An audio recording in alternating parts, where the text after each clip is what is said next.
The steel door slammed shut behind Marcus Webb with a finality that still echoed in his bones 3 months later.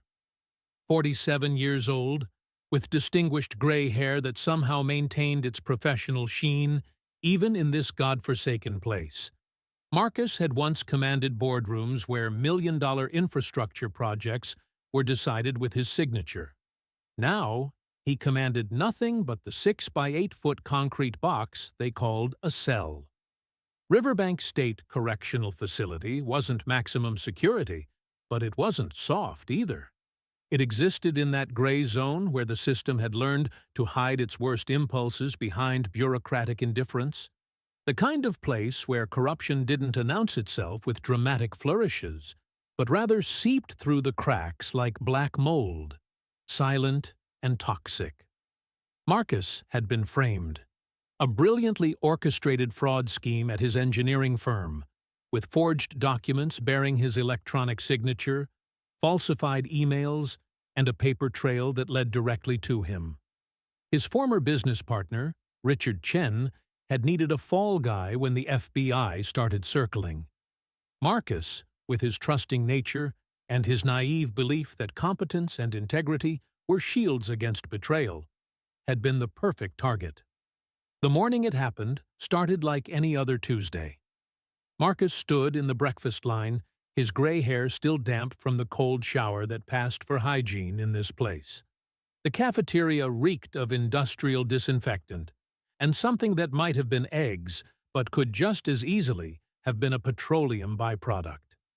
He'd learned to keep his head down, stay invisible, survive, until his appeal could work its way through the system.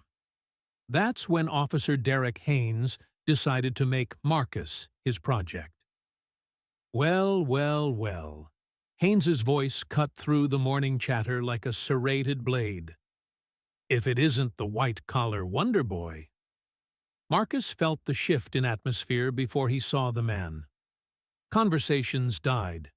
Inmates who'd been joking a moment ago suddenly found their trays fascinating. In prison, you learned to read these moments. They were the difference between another day and a trip to the infirmary. Derek Haynes was 42, built like a linebacker who'd discovered steroids and decided they were his new religion.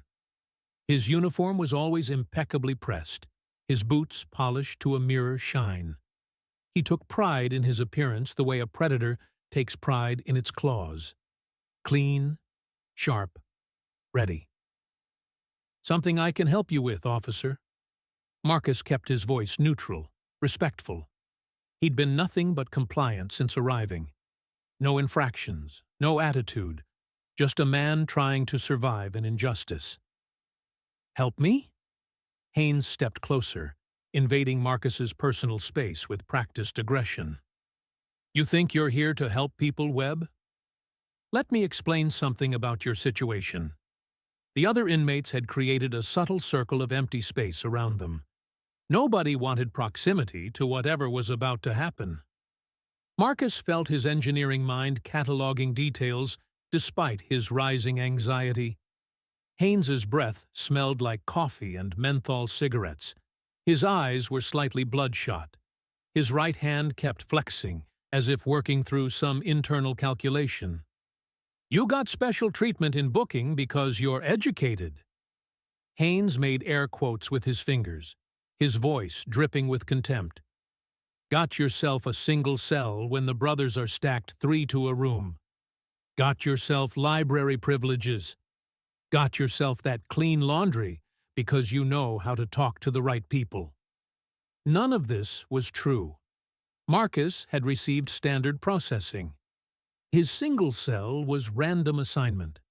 His library access was available to anyone. But he understood with crystalline clarity that truth was irrelevant here. "I haven't asked for anything special," Marcus said quietly. "You asking me to call you a liar?" Haynes's voice rose just enough, just theatrical enough. This was a performance, Marcus realized, not for him, but for everyone watching. "Because I got witnesses here who'll say you've been running your mouth about how you don't belong here." how you're better than everybody else." Marcus's heart hammered against his ribs. He glanced around. 30 men watched with varying expressions of pity, relief that they weren't the target, or cold calculation about how this might benefit them. No one would contradict Haynes. Why would they? "I never said—" The tray hit him in the chest before he could finish the sentence. Lukewarm eggs and something that might have been oatmeal exploded across his gray prison uniform, the metal clattering against the concrete floor with a sound that seemed to echo forever. Marcus stood there, dripping, shocked. His hands had instinctively moved to catch the tray, but Haynes grabbed his wrists with crushing force. "Did you just assault me?" Haynes's voice was loud enough for every guard in the facility to hear. "Did everyone see that?" "Webb just threw his breakfast at me. That's assault on a correctional officer." The room was silent. Marcus felt reality tilting, the same sickening vertigo he'd experienced when the FBI agents had shown him the forged documents with his name on them. This couldn't be happening. Not again. "I didn't," Marcus started, but Haynes was already slamming him face first against the nearest wall. The impact drove the air from his lungs. His cheek scraped against painted cinder block. "Resisting, too," Haynes announced to his audience. "Multiple witnesses." "You're done, Webb." As they dragged him toward solitary confinement, Marcus caught glimpses of faces. Some looked away. Others wore small, satisfied smiles. A few seemed genuinely disturbed, but not one person spoke up. The hole was everything the rumors promised, and worse. 6 feet by 6 feet, concrete on all sides, a slot for food, a hole in the floor for waste. Darkness so complete it felt solid. They'd given him 72 hours to start, with threats of extension for attitude adjustment. Marcus sat on the concrete floor, his back against the wall, and for the first time since his arrest, he allowed himself to truly feel the rage. Not the helpless anger of the unjustly accused, but something colder, more focused, the kind of fury that didn't burn hot and fast, but instead calcified into something harder than the walls surrounding him. He'd been naive. He understood that now. In his old life, he'd believed that competence was armor, that if you worked hard and played fair, the system would recognize your value. Richard Chen had taught him the first lesson about that delusion. Derek Haynes was teaching him the second. But Marcus Webb hadn't become a structural engineer by accepting the world as it was given to him. He'd built his career on understanding systems, how they worked, where the stress points were, how to identify the single critical failure that could bring the entire structure down. For the first time in 3 months, Marcus smiled in the darkness. It wasn't a pleasant expression. Haynes had made a critical mistake. He'd assumed Marcus was what he appeared to be, a soft, naive professional, broken by his fall from grace, too civilized to understand the brutal calculus of prison survival. He'd assumed Marcus would simply endure, complain to unhearing authorities, maybe file some useless grievance that would disappear into the bureaucratic void. Marcus had spent 3 months observing, learning, mapping the social architecture of Riverbank. He understood the economy of cigarettes and favors. He'd noted who owed what to whom, which guards were corrupt, and which were merely indifferent, where the blind spots in camera coverage existed, which inmates had power, and which merely pretended to it. He'd done this passively, instinctively, the way an engineer can't help but analyze the structural integrity of every building they enter. Now, he was going to put that knowledge to use. When they released him from solitary after 4 days, extended for failing to show remorse, Marcus emerged changed. Not in any way the guards would notice. His posture remained slightly stooped. His expression still carried that wounded, confused quality that had marked him as prey. but behind his eyes, gears were turning. The formal hearing for assaulting an officer was a joke. The tribunal consisted of 3 prison administrators who'd made their decision before Marcus entered the room. They gave him 60 days of lost privileges, added time to his sentence, and a formal notation on his record that would make parole nearly impossible. Marcus listened without protest. He apologized. He thanked them for their fairness. He shuffled out like a beaten man. And if anyone had been watching carefully, which no one was, they might have noticed the faint smile that touched his lips as the door closed behind him. Back in general population, things had shifted. Haynes had marked him publicly. Other inmates now saw Marcus as weak, as someone who'd been humiliated without consequence, the kind of man who could be exploited. Marcus cultivated this perception carefully. He kept his head down even more than before. He flinched when Haynes walked by. He took the worst work details without complaint. He let other inmates cut in front of him in lines. He became wallpaper, forgettable, defeated. But while he was being invisible, Marcus was studying Derek Haynes with the focused intensity he'd once reserved for engineering problems. Haynes worked the day shift, 7 a.m. to 7 p.m., 4 days on, 3 days off. He always arrived exactly 30 minutes early and left exactly on time, never lingering. He spent his breaks in the guards' lounge smoking Marlboro Reds and drinking coffee from a thermos he brought from home. He had a gambling problem. Marcus overheard enough conversations to piece that together. Sports betting, poorly controlled, probably deeper in debt than his salary could handle. More importantly, Haynes had a reputation. This wasn't his first rodeo targeting inmates. Marcus discreetly questioned other prisoners, offering cigarettes he'd traded for, listening more than talking. The pattern emerged clearly. Haynes selected inmates he perceived as weak or different, usually those without gang affiliation for protection, and he systematically brutalized them until they broke completely or did something desperate that justified even harsher punishment. He was good at it, careful, always maintaining plausible deniability, always making sure witnesses would support his version of events, either through fear or through the implicit understanding that guards stick together. Marcus also learned something else. Haynes had a partner in his enterprise, another guard named Thomas Riley. Riley was quieter, less theatrical, but he provided crucial backup whenever Haynes needed corroboration. Together, they were nearly bulletproof within the prison's power structure. Most fascinating to Marcus's analytical mind was the why. Haynes wasn't just sadistic, though that was certainly part of it. He was also practical. Intimidated inmates didn't file grievances. They didn't cause problems. They certainly didn't testify against guards when investigations occasionally happened. Haynes had created a system of control through fear, and it worked beautifully from his perspective.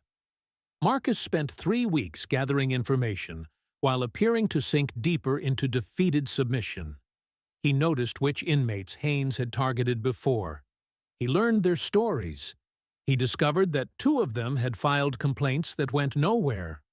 One had attempted suicide.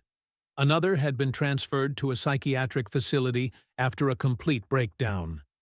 The system protected Haynes because the system valued order above justice. A guard who kept inmates compliant was an asset, regardless of his methods. But every system had vulnerabilities. Every structure had a failure point. Marcus just needed to find it. The opportunity came in the form of a man named Jerome Washington. Jerome was 53, doing 12 years for armed robbery, but that wasn't what made him interesting. What made him interesting was that he was Haynes's current project before Marcus arrived. The guard had been systematically targeting Jerome for months, and the older man was starting to crack. Marcus watched Jerome during meals, during yard time, during the endless hours when boredom was the real punishment. He saw the signs, the nervous tics, the way Jerome's hands shook when guards walked by, the hollow look in his eyes that spoke of someone whose spirit was being methodically dismantled. One evening in the yard, Marcus positioned himself near Jerome on a bench. The older man was smoking a cigarette, his hands trembling slightly. Around them, other inmates played basketball, lifted weights in the rusted equipment area, or stood in small clusters engaged in the complicated social negotiations that passed for conversation in prison. "You look like you could use a friend," Marcus said quietly. Jerome glanced at him, then away. "Don't need friends. Friends get you hurt in here." "I'm not talking about that kind of friend." Marcus kept his voice low, conversational. To anyone watching, they were just two inmates passing time. "I'm talking about someone who understands what Haynes is doing to you." Jerome's entire body tensed.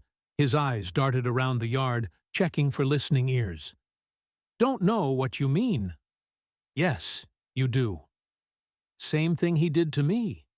Same thing he's done to how many others?" Marcus let the question hang in the air. "The difference is, I'm not interested in breaking. I'm interested in solutions. Ain't no solutions in here except keeping your head down and surviving." Jerome took a long drag on his cigarette. "You're new. You don't understand how this works yet. I understand exactly how it works. Haynes targets inmates without protection. He manufactures incidents. He uses the system against us because the system is designed to believe guards over prisoners." Marcus paused. "I also understand that systems can fail if you know where to apply pressure." Jerome looked at him directly for the first time. "You some kind of prison lawyer? Because those grievance forms ain't worth the paper they're printed on." "I'm an engineer, and I'm telling you that what Haynes has built, this little empire of fear, it's got structural weaknesses. It just needs the right force applied to the right point." Jerome studied Marcus with new interest, the defeated slump in his shoulders straightening slightly. "You talk a good game for someone who just spent 4 days in the hole." "That's exactly why I can talk." Marcus kept his eyes on the yard, watching the patterns of movement, the casual surveillance of the guard towers. "Haynes thinks he broke me. That's his weakness. He believes his own theater." "And what's your play, engineer man?"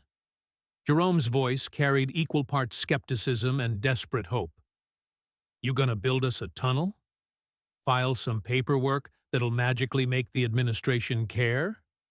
Marcus smiled, but it wasn't the gentle, naive expression he'd worn for 3 months.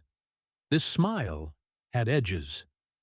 "I'm going to give Haynes exactly what he wants. And in doing so, I'm going to destroy him." Over the next 2 weeks, Marcus assembled his materials like an engineer, gathering components for a complex build. The components weren't physical. They were people, information, and carefully cultivated perceptions. First, he approached Carlos Mendez, a lifer who ran the prison's informal commissary system. Carlos was in his 60s, serving 30 years for manslaughter, but he'd built himself a position of quiet power through controlling the flow of contraband goods: cigarettes, candy bars, instant coffee, the small luxuries that made prison life bearable. "I need information," Marcus told him during a chance encounter in the library, where Carlos liked to read Western novels, "about Officer Haynes's schedule, his routines, his habits outside of work." Carlos raised an eyebrow. "That's dangerous information to be collecting, friend. I'm willing to pay." Marcus had been saving his commissary money, barely touching it for 3 months. "And I'm willing to promise you something more valuable than money." "What's that?" "When I'm done, Haynes won't be targeting anyone in this facility ever again." Carlos studied him for a long moment. In prison, You learned to read people, or you didn't survive. Whatever he saw in Marcus's face must have satisfied him because he nodded slowly. Give me 3 days. The information Carlos provided was gold. Haynes lived in a modest house 40 minutes from the prison. He was divorced, paying child support for 2 kids he barely saw. His gambling debts were worse than Marcus had estimated, roughly $30,000 owed to a bookie who wasn't known for patience. He'd been written up twice in his career for excessive force, but both complaints had been dismissed after investigations that lasted less than a week. Most importantly, Haynes had a routine. Every Thursday, he met with Thomas Riley at a bar called Murphy's, halfway between the prison and the city. They'd have drinks, probably discuss their various schemes, and then Haynes would drive home slightly over the legal blood alcohol limit, but confident he'd never be pulled over because cops didn't hassle corrections officers. Marcus filed this information away and moved to phase 2 of his plan. He needed to become interesting to Haynes again, but in a specific way. Not as a victim. That role had been played. Instead, Marcus needed to present as a potential problem. Something that needed to be handled more permanently. Marcus began talking to other inmates about filing a formal complaint against Haynes. He did this loudly enough to be overheard, but quietly enough that it seemed like he was trying to be discreet. He approached the prison librarian, a civilian employee named Mrs. Chen, and asked about proper procedures for documenting guard misconduct. He wrote letters to his lawyer, mentioning the assault and leaving them visible on his cell bunk, where any passing guard might notice them during random inspections. It took 5 days for the trap to snap shut. Haynes cornered him in the shower room during an off hour when the facility was understaffed. Marcus had been counting on this. Thursdays at 2 p.m. were when most guards took their breaks, leaving coverage dangerously thin. He'd engineered the situation by volunteering for afternoon cleanup duty, which gave him access to the showers outside normal hours. Webb. Haynes's voice echoed off the tile walls. We need to have a conversation. Marcus turned, water still dripping from his gray hair. He was alone, exactly as planned. He let fear flicker across his face, genuine enough because some part of him was still afraid. But underneath that fear was something else entirely. Officer Haynes. I was just finishing up. You've been running your mouth. Haynes moved closer, blocking the exit. Riley appeared behind him, silent and watchful. Talking about complaints, about lawyers. That's not smart behavior, Webb. I have a right to. You have the rights we give you. Haynes's voice was low, controlled. This wasn't the theatrical performance from the cafeteria. This was something more dangerous. And right now, I'm thinking maybe you need another lesson about how things work in here. Marcus let his shoulders slump, let his voice shake. Please, I'll stop. Too late for that. Haynes glanced at Riley. We need to make an example. Show people what happens when you don't learn your lessons. This was the moment. Marcus had studied this man for weeks, mapped his patterns, understood his psychology. Haynes was predictable in his unpredictability. He always escalated, always pushed, until something broke. That was his pattern, his signature, his fatal flaw. You're going to have an accident, Haynes continued. Slipped in the shower, hit your head, maybe fell a few times trying to get up. These things happen in prison. Marcus looked at Riley, then back at Haynes. You can't do this. There are cameras, broken in this section. Haynes smiled. Maintenance issue. Been logged for 2 weeks. Your bad luck. Someone will know. Who? Haynes spread his hands. Your lawyer who hasn't returned your calls? The administration who already thinks you're a troublemaker? The other inmates who are smart enough to mind their own business? And there it was. The confession Marcus needed, delivered with arrogant confidence because Haynes truly believed he was untouchable. Marcus straightened slowly. The fear drained from his face, replaced by something that made both guards pause. "You're right about one thing. Someone does need to learn a lesson here." Haynes frowned. "What did you say?" "I said," Marcus's voice was steady now, cold and precise as a mathematical equation, "that someone needs to learn, but it's not me." He reached up and carefully removed the small device from the shower head behind him, a waterproof voice recorder, the kind used by journalists, purchased through Carlos's network at significant cost. Its red recording light blinked steadily. "That's been recording for the last 4 minutes," Marcus said calmly. "Every word you've said. Every threat. Every admission." The blood drained from Haynes's face. Riley took an instinctive step backward. "You're bluffing," Haynes said, but his voice had lost its certainty. "Am I?" Marcus held up the device. "You want to bet your career on that?" "Because I'm betting you can't afford to lose. Not with 30,000 in gambling debts and a disciplinary record that's one more incident away from termination." Haynes lunged forward, but Marcus was already moving. He'd spent 3 months appearing soft, but before his arrest, he'd been a man who worked construction sites, who climbed scaffolding, who maintained the physical capability his white-collar job suggested he'd lost. He wasn't a fighter, but he didn't need to be. He just needed to be fast enough. He tossed the recorder over Haynes's head. It arced through the air in perfect trajectory. Marcus had always been good at physics, and landed in Jerome Washington's hands. The older man had been standing in the doorway, invisible until this moment, exactly where Marcus had told him to be. "Got it," Jerome said, and disappeared into the corridor.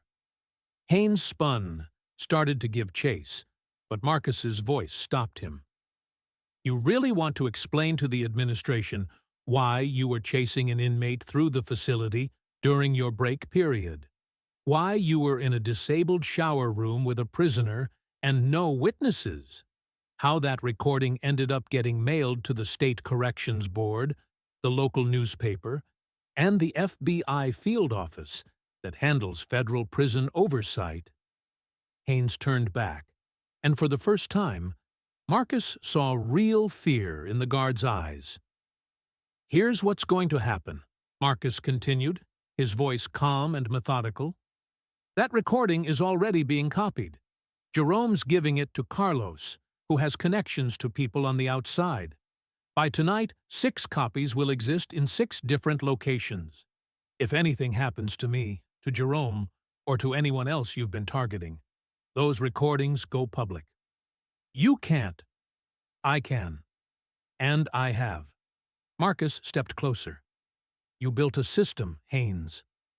A system based on fear and the assumption that prisoners are powerless. But every system has a failure point. Yours was arrogance." Riley had backed up to the door, his hand on his radio, uncertain. "Don't bother," Marcus told him. "You're on that recording too, standing witness while your partner threatened a prisoner with assault. That makes you an accessory. Your career ends the same time his does." "What do you want?" Haynes's voice was hoarse. "I want exactly what I've always wanted. Justice." Marcus's voice hardened. "You're going to request a transfer to a different facility. You're going to cite personal reasons.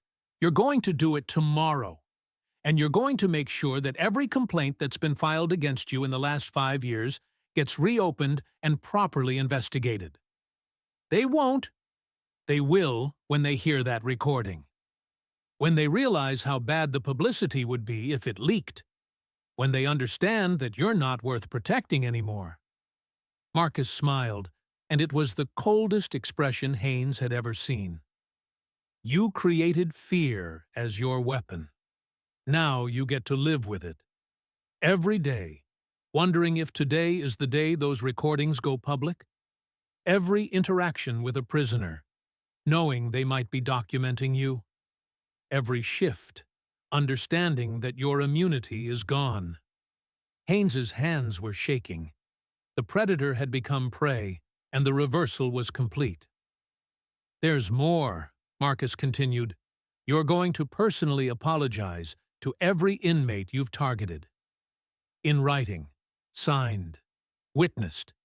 Those letters are going to be part of the insurance policy alongside the recordings." "You're insane." "No, I'm an engineer. I identify problems and I solve them. You were a problem. Now you're being systematically dismantled." Marcus moved toward the door. "And Haynes?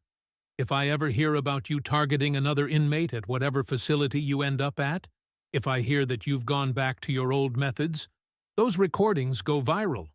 Internet, news media, prisoner advocacy groups, everywhere. Your face will be famous for all the wrong reasons." He paused in the doorway.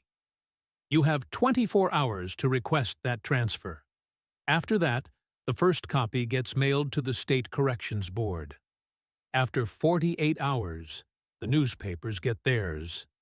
After 72 hours, the FBI, your choice, how this plays out." Marcus walked away, leaving 2 guards standing in an empty shower room, their entire world crumbling around them. The next 3 days were the longest of Marcus's life.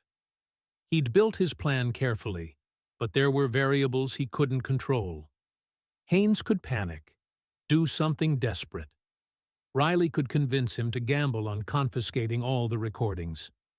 The administration could decide to protect their own regardless of evidence. But Marcus had studied this system.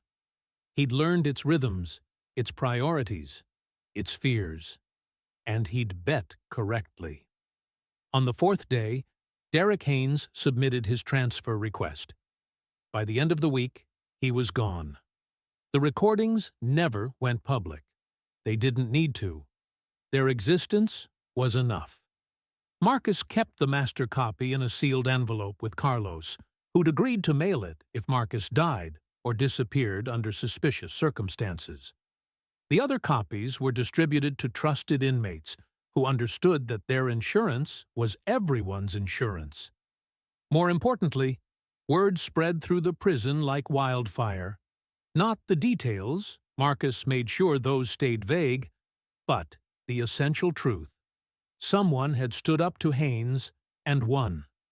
Not with violence, not with connections, but with intelligence and patience, and a deep understanding of how systems worked. Jerome Washington stopped shaking. His hands steadied. The hollow look left his eyes. Other inmates who'd been targeted found themselves able to breathe again. The atmosphere in Riverbank shifted subtly, but unmistakably. Fear didn't disappear. This was still prison. But it became less absolute, less suffocating. Marcus returned to his quiet routine, his head down, his gray hair catching the fluorescent light as he worked his assignments and waited for his appeal. But now, when guards walked by, they looked at him differently. Not with respect exactly, but with a certain wariness. The recognition that beneath his mild-mannered exterior was something they'd underestimated. Mrs. Chen, the librarian, pulled him aside one afternoon as he was returning books. "I heard something happened," she said quietly. "With Officer Haynes?" "Just a transfer," Marcus replied mildly. "People come and go." She studied him with sharp, intelligent eyes.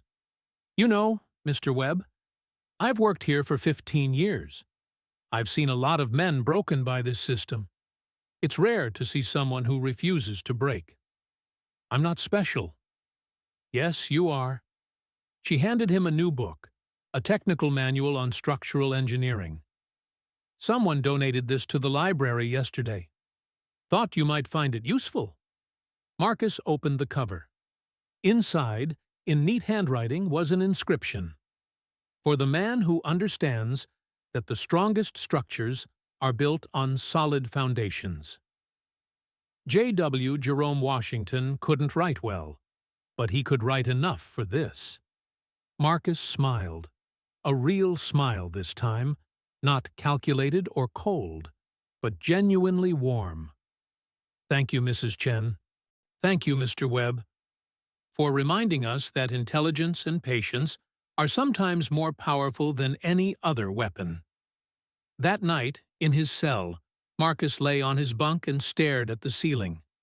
The concrete above him was cracked in places, water-stained, a structure slowly failing under the weight of years and neglect.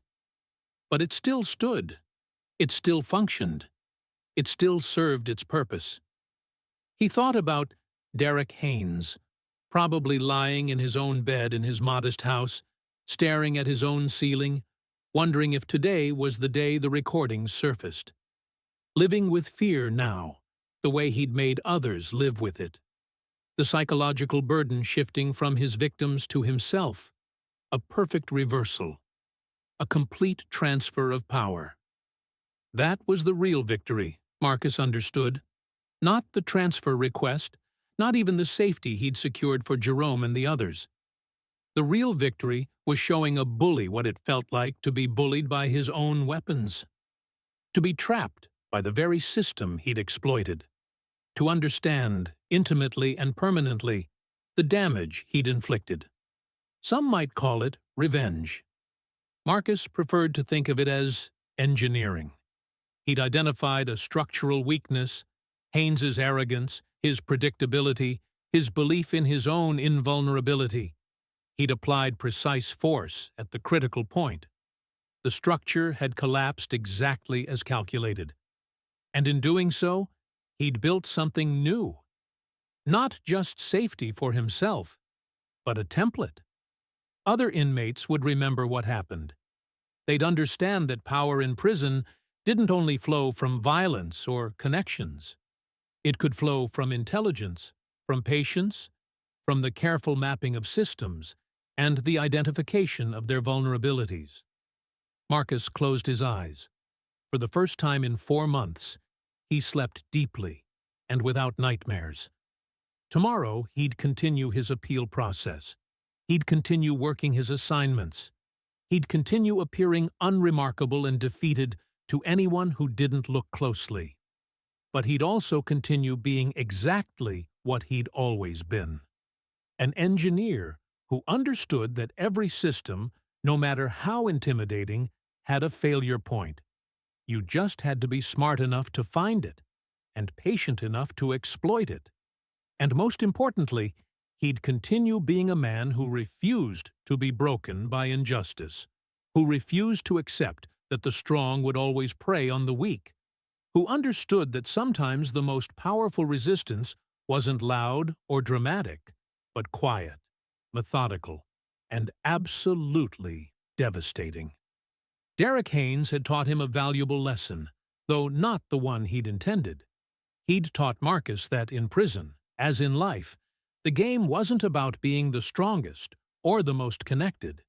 It was about understanding the rules better than anyone else and having the intelligence to rewrite them when necessary. The concrete ceiling above him was cracked, but standing, just like Marcus himself. Damaged but not destroyed. Bent but not broken. And far more dangerous than anyone had imagined. In the darkness, Marcus Webb smiled one more time before sleep took him. It was the smile of a man who'd turned his greatest vulnerability, his analytical mind, his engineer's precision, his naive trust in systems, into the exact weapons he needed to survive and triumph. Justice, he'd learned, didn't always arrive through official channels. Sometimes you had to engineer it yourself, one careful calculation at a time.